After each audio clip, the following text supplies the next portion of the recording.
ayun nga mga kaparikoy, ito nga po pala ang ating nabili na bracket.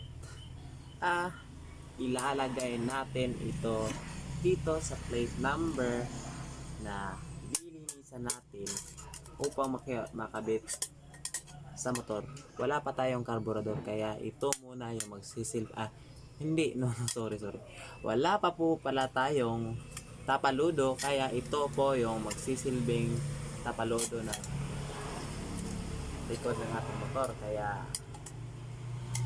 At ito naman ay gagawin natin is lilihain na natin upang matanggal tong mga ano ba to? Mga uling-uling para kumintab naman. Mawawala po yung mga itim-itim niyan. Pero temporary lang naman kasi magpapalit din naman tayo pag ipon na. Kaya, so ano ba yung ginagawa natin? So, let's start.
So, ito po yung magsisilbi niyang bracket.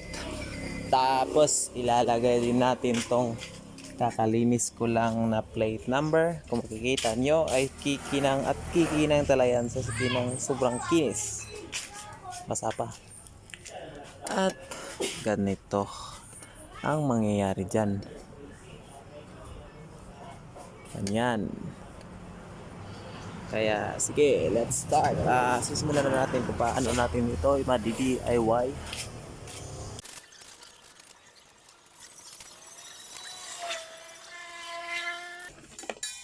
Ang gagawin natin dito is i-bend po natin to sa ganito at ito. Kasi dito yung lock sa ito. Yun. Tapos isa lang talagang pwedeng isa lang talaga, no? Yung pwede niyang ano, ito yung ano ng bracket doon sa mismong dito niya, sa lock nito.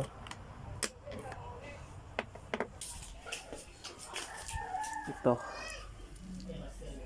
Yung ano niya. Tapos haharang yan dyan. Haharang yan dyan. Kaya para hindi magharang is itong ano, dito hindi makakapasok yung nut. So ang gagawin natin is yuyupiin natin. Yuyupiin natin to. Yan. Pag nayupi na yan, pael lang para hindi masyadong pumangit. Tapos ito yung reference natin kung paano o gaano kahaba lang yung yuyupiin. Ito yun.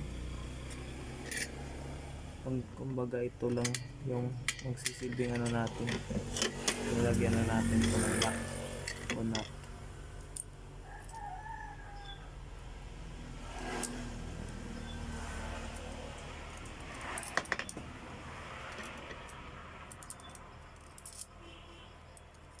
Ito. 1, 2, 3, 4, 5. 1, 2, 3, 4, 5, 6. May sobrang isa. Okay na yan. Hindi na yan masyadong hahalata. Hindi na yan mahahalata. Yan. Nilak lang natin para hindi yan mawala.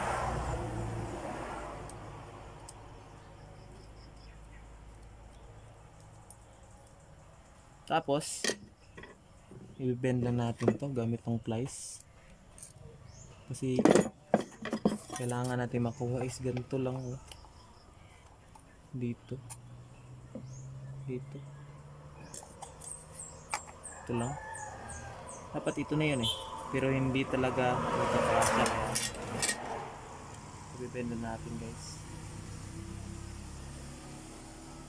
Sana hindi ito pumalpak kasi pag pumalpak to, nako, aray mo. Aray mo, parang mababali talaga eh.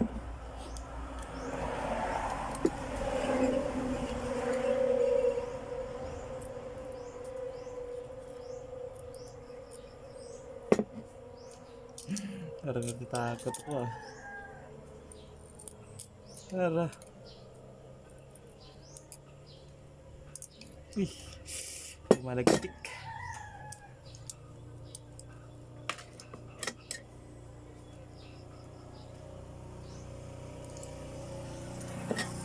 Ibibenda natin to paikot. Uy, wag naman. Wag naman. Bismillah.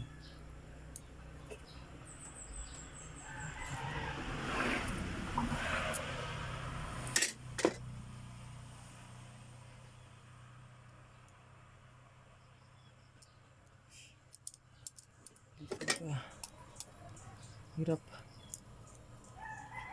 Pag nilakasan ko kasi parang mababali talaga eh.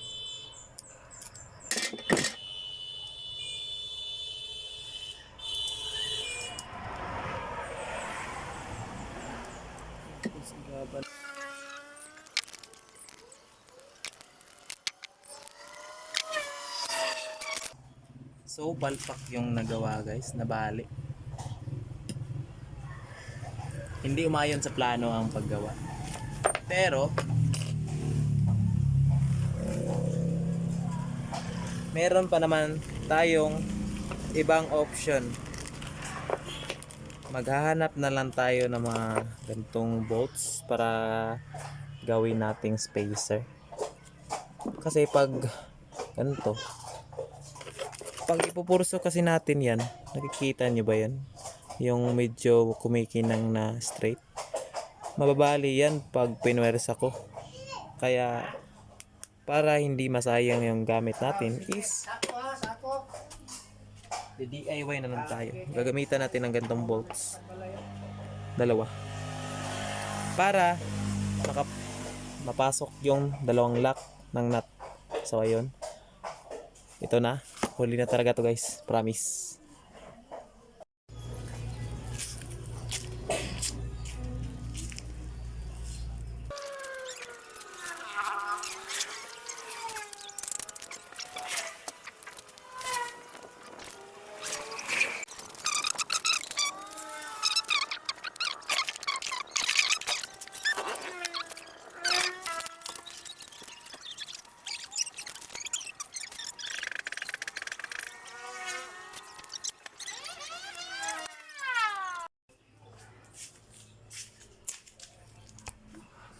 Kulang na lang ano yan.